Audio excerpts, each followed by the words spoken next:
Hello friends, in this session we are going to learn a very interesting lesson, the alchemy of nature. The alchemy of nature म्हणजे निसर्गाचा चमत्कार. To see the world in a grain of a sand, एखाद्या सँडच्या ग्रेनमध्ये आपण जग पाहणं, and heaven in a wild flower, आणि स्वर्ग कुठे बघावा तर एखाद्या रानटी फुलामध्ये आपण स्वर्ग पाहावा. Hold infinity in our palm of your hand, in the palm of your hand.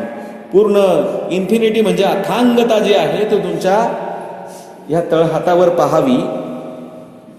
And eternity in an hour, आणि इटर्निटी म्हणजे अनंत काळ जो आहे तो एका तासामध्ये अनुभवावा. हे कोण म्हटलंय? विल्यम ब्लेक नावाचा कवी आहे, निसर्ग कवी आहेत. He was a nature poet. We instinctively turn to outdoor activities and nature as a way of relaxing and enhancing our well-being. बघा, आपण आपला नॅचरल काय असतो, वी इन्स्टिंक्टिव्हली म्हणजे by natural instinct we turn towards the nature. आपण निसर्गाकडे वळतो. केव्हा for the outdoor activities and nature as a way of being relaxing and enhancing our wellbeing. Relax व्हायचं असेल आणि आपलं वेलबिईंग म्हणजे चांगलं आपल्याला वाटायचं असेल, बरं वाटायचं असेल तर आपण निसर्गाच्या सानिध्यात जातो की नाही. So nature soothes and nurtures. Nature soothes, it takes care of you, isn't it? Which tense is there in this sentence? Simple present tense. Very good. Nature fulfils and motivates. Now which tense is there in that? Once again, simple present. Nature whispers and commands. Nature काय करतो? आणखी whispers, कुजबुजतो आणि आज्ञा देतो. commands. Which tense is there now? Simple present. Soothes and nurtures. Secondly, fulfills and motivates. And third, whispers and commands. Very good. Are you listening? Good. When I do, it leaves me in complete awe. Awe means a feeling of respect with wonder.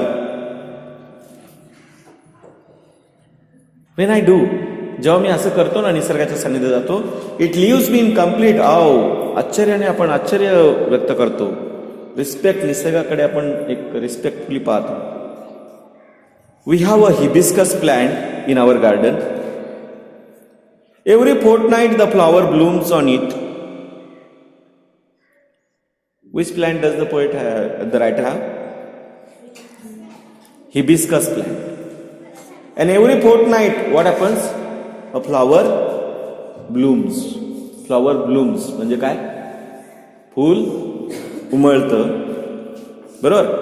And how is the flower? Big, bright and tender. The flowers blooms on it, big, bright and tender.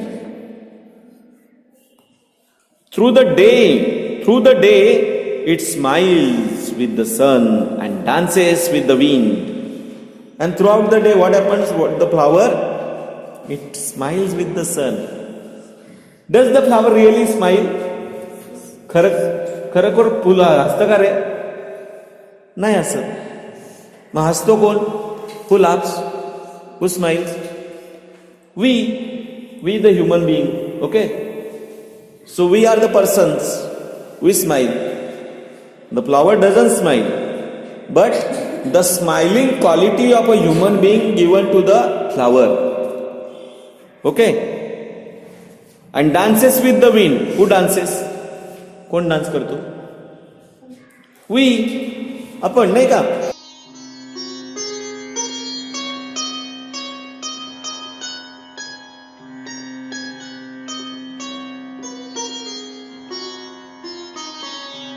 The smiling is a quality of human being given to the flower. And once again here dancing is the quality of a human being. Again it is given to the flower. So The writer says that throughout the day the flower smiles with the sun and dances with the wind. In this line we find the figure of speech. कोणता figure of speech आहे इथे? Personification. Which is there? Personification. मला सांगा पोएट्रीमध्येच फक्त पर्सॉनिफिकेशन असतो का? तर असं नाही. जेव्हा जेव्हा अशा पद्धतीचं जे अलंकारिक भाषा यूज केली जाते, that time we find that it is a figure of speech. But as evening approaches, it starts wilting.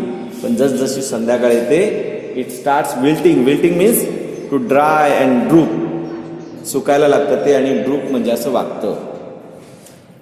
The morning after, it withers completely. Withers म्हणजे काय? Dries up. It dries up completely in the morning after, and by evening it falls and become one with the earth again. आणि by evening it falls on the ground and become one with the earth. म्हणजे ते मातीत मिसळून जातं. The flower comes to life only for a day.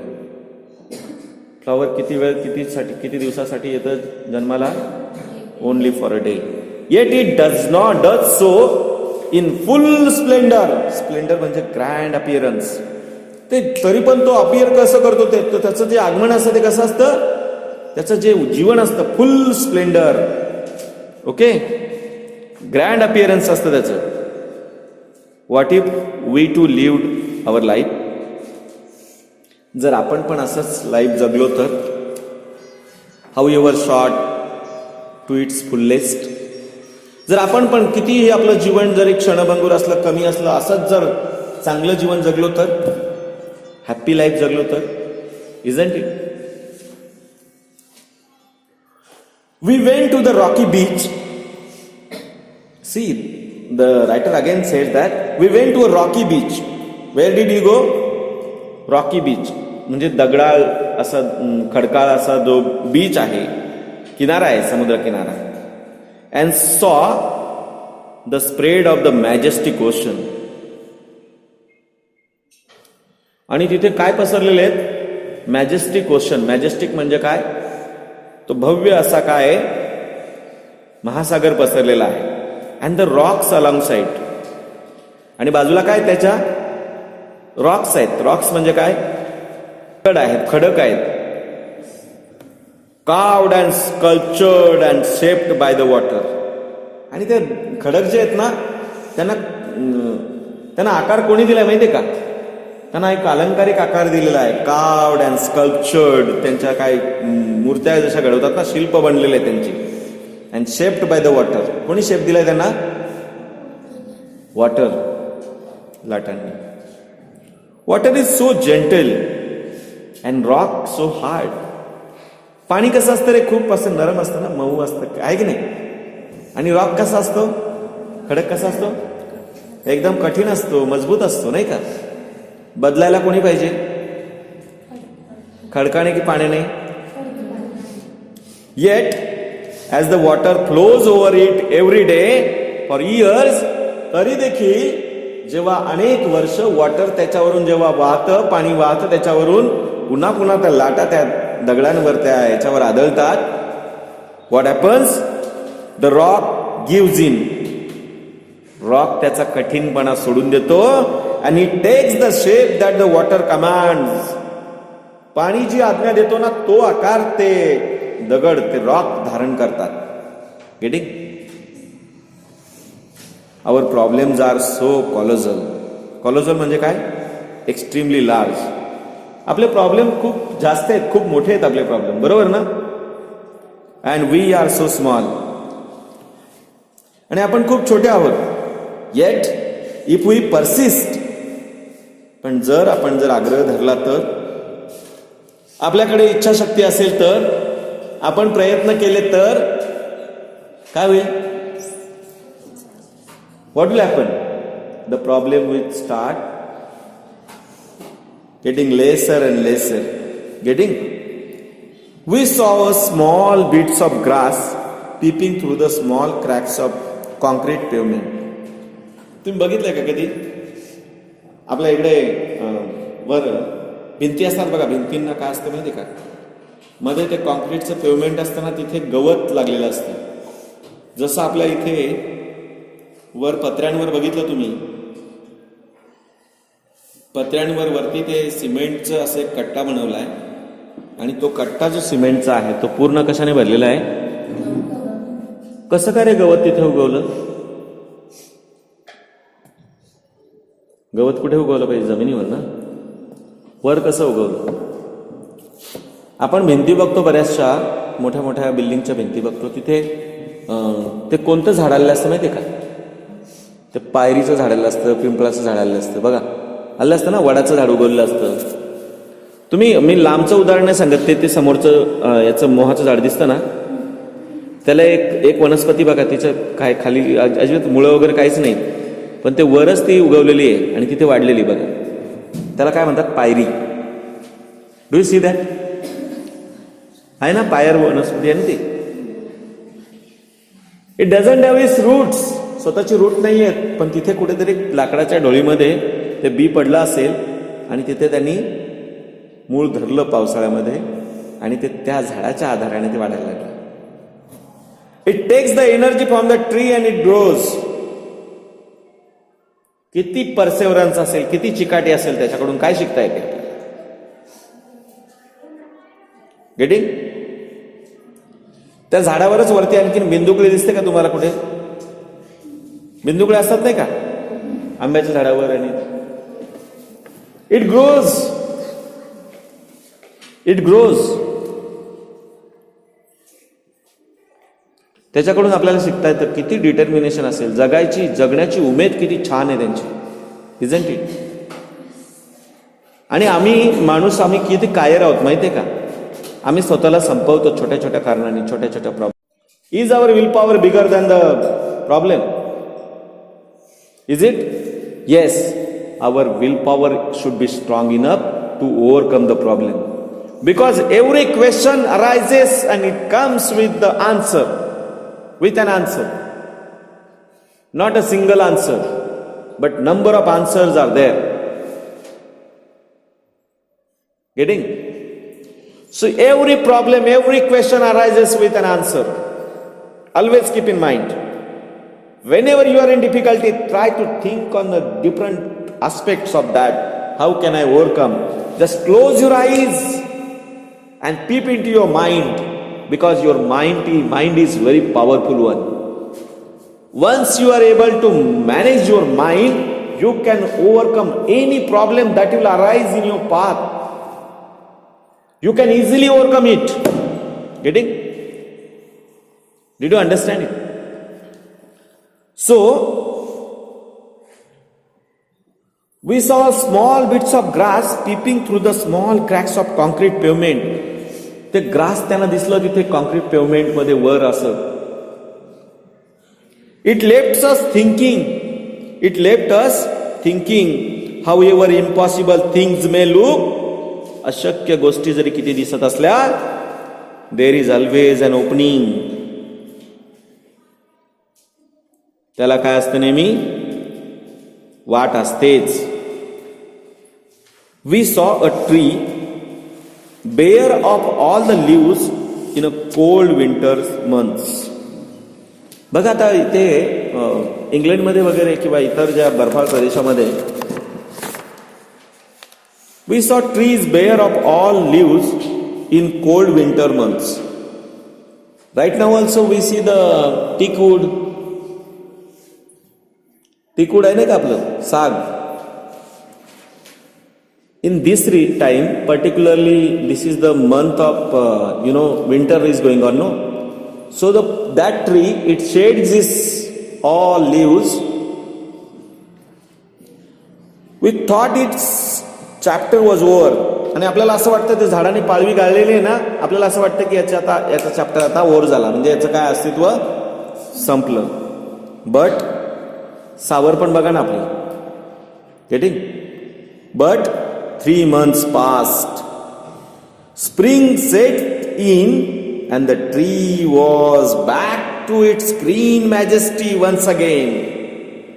आणि तो tree त्याच्या green मॅजेस्टीमध्ये पुन्हा येतो, फुल ऑफ लिव्स, सगळी पानं भरतात, फ्लॉवर्स, बर्ड्स अँड लाईफ. हे सगळं त्या झाडाने त्यांनी पेशन्स ठेवला ना. कठीण काळामध्ये असाच आपण पण आपल्या जीवनामध्ये काय ठेवायचं आहे? पेशन्स ठेवायचे. जेव्हा destiny takes your test, that time you should stand for the test of the time. Getting? Destiny म्हणजे आपलं नशीब आहे ना, ते आपली टेस्ट घेत असतं नेहमी. लाईफ काय असं काय स्मूथ असं नसतं, नाही का? स्मूथ असतं का? तुम्ही कार्डिओग्राम बघितला का हृदयाचा कधी? असा झिकझॅक झिकझॅक असतो, बरोबर? आता मी मध्ये काढलेले माझे खूप झिकझॅक झिकझॅक असे, ते जास्त झिकझॅक असणारे पण चांगले नसतात. आणि तो प्लेन रेषा असते ना, तो पण चांगला नसतो. Plain indicates the end of life. So life is full of difficulties. Life is also like zigzag. जीवनामध्ये कधी पॉझिटिव्ह पॉईंट असतो, कधी निगेटिव्ह असतो, कधी पुन्हा पॉझिटिव्ह, पुन्हा निगेटिव्ह, पुन्हा पॉझिटिव्ह, पुन्हा negative. This is called life, isn't it? So always keep in mind the example of a cardiogram. Cardiogram doesn't straight. It doesn't look like straight line. Straight line indicates your life is finished. Getting? What if we too had the conviction म्हणजे strong belief that however difficult things are right now, आता कितीही जरी difficult एखादी गोष्ट वाटत असली, it will not remain forever. ते शेवटपर्यंत तशी राहणार नाही. Remember this too shall pass. आणि हे देखील काय होणार आहे? पास होणार आहे, पुढे जाणार आहे ते. We saw an army of अँट्स. आणि आम्ही पाहतो की आर्मी ऑफ अँट्स, अँन आर्मी. आता इथे अँन आर्मी का बरं वापरलाय? अँन का लिहिलंय बरं तिथे मला सांगा? Why it is and? Why not a? Because the word started with, त्याच्या पुढचा शब्द कशाने स्टार्ट झालाय? ए ने. ए ई आय ओ यू या शब्दांनी या अक्षराने जे शब्द तयार होतात त्यांच्या अगोदर सुरुवातीला काय येतं? An. An army of ants, मुंग्यांची आर्मी असते. Lugging a fly which was at least 10 times of the ant size. त्या अँटच्या मुंगीच्या आकारापेक्षा 10 पट जास्त वजनाचं एक फ्लाय. फ्लाय म्हणजे काय? एक माशी आहे, कीटक आहे. The ants organise themselves around the fly. आणि सगळ्या अँट्स एकत्र येतात. ऑर्गनाइज म्हणजे एकत्र येतात, संघटन करतात त्यांचं. And lifted it on frail pillars. Frail pillar म्हणजे काय? त्यांच्या वीक, म्हणजे असं वीक म्हणजे त्यांचे जे वीक पाय असतात ना, त्यांच्यावर ते उचलतात. किती दुर्बळ असतात रे त्यांचे पाय, एवढे एवढे छोटे छोटे छोटे छोटे पाय. पण त्या पाखराला प्रत्येक जण एक एक हात लावतं आणि ते पाखरू उचललं जातं वर. And carried it to quite a distance. आणि एक विशिष्ट असं अंतर घेऊन जातात त्या. Their teamwork and perseverance are impressive. What is impressive of the ant? अँटकडून काय शिकावं? Teamwork, underline, and perseverance. This 2 things are impressive. Impressive म्हणजे काय? खूप परिणामकारक आहेत ते. What if we too are consistent, organised and focused. जर आपण पण असंच कन्सिस्टंट असलो, ऑर्गनाइज असलो आणि फोकस्ड असलो तर, आपण पण असं संघटित असलो तर, isn't it? See, we are not united, and some of the people, they have their selfish motive and they take revenge on. Even right now also the same atmosphere is going on now. Today we are wearing this band. It indicates that we are united now, isn't it? Few people that came together and they started revolting without any purpose. So what if we too are consistent and organized and focused? You must have seen the spider's web. Spider असते बघा, Spiderman माहिती आहे ना? म्हणजे काय? आपल्या भाषेत काय म्हणतो आपण त्याला? सुतेरा, कोळी म्हणतो आपण त्याला. तो स्पायडर वेब्स आर डेलिकेट. त्याचं ते वेब असतं नाही का, जाळं, ते किती असतं? डेलिकेट असतं, नाजूक असतं ना. Eight very strong. तरी पण ते काय असतं, मजबूत असतं. त्या स्पायडरच्या आकाराची एखाद्या ते माशी असेल किंवा एखादा ते काय असेल, मच्छर वगैरे असेल ना, कीटक असतील, तर ते स्पायडर त्याच्यामध्ये ते पकडतं आणि ते a rainbow colours the entire sky. पूर्ण आकाशाला रंग काय देतं, rainbow. Oyster take in a grain, oyster take in a grain of sand. Oyster असतं नाही का ते शिंपलं, ते काय करतं, take in a grain of sand and they open up with a pearl. आणि जेव्हा उघडताना त्याचा काय झालेला असतो, मोती झालेला असतो. कळतंय का? Innumerable stars shine across the infinite sky. Innumerable म्हणजे काय, अगणित. इनन्युमरेबल म्हणजे काय, अगणित चांदण्या ज्या असतात. Stars shine across the infinite sky. Infinite म्हणजे काय, अनंत. आकाश कसं आहे, अंत नाही त्याला. Infinite sky. See clouds take new shapes with every passing moment. ढगांचे आकार बघा, प्रत्येक मोमेंटला ढगांचा आकार बदलतो ना. The wind makes trees dance with the unhindered passion. आणि विंड जो आहे, वारा जो आहे, it makes the tree dance. झाडांना काय करायला लागतो तो, झाडांना आणि फुलांना काय करायला लागतो तो, डान्स करायला लावतो. With unhindered passion. अनहिंडर्ड म्हणजे नॉट हिंडर्ड और नॉट ऑब्स्ट्रक्ट. त्याला कोणताही अडथळा येत नाही. वॉटर, पाणी जे आहे ना, विदाउट हिंट ऑफ इगो. पाण्याला कोणताही इगो नसतो. काय करतं, changes it form according to the dictates of the sun and the wind. भरती ओट येते की नाही रे समुद्राला, चंद्रामुळे. चंद्रामध्ये एवढी पॉवर आहे. आणि चंद्राकडे ग्रॅव्हिटेशन फोर्स असतो. When we see a caterpillar turns into butterfly. आपण जेव्हा बघतो ना, केटरपिलर असते, ती अळी असते ना, it turns into butterfly. A flowers turn into fruit. बघा, flower turns into fruit. We experience the alchemy of nature. आणि जेव्हा हे चेंजेस बघतो ना आपण, when we see this kind of changes, that time we find that this is the alchemy of nature. We touch it and become gold our self. आपण त्याला touch करावं आणि आपण पण काय होतो, गोल्ड. म्हणजे त्याला आपण जणू काही परीस येतो.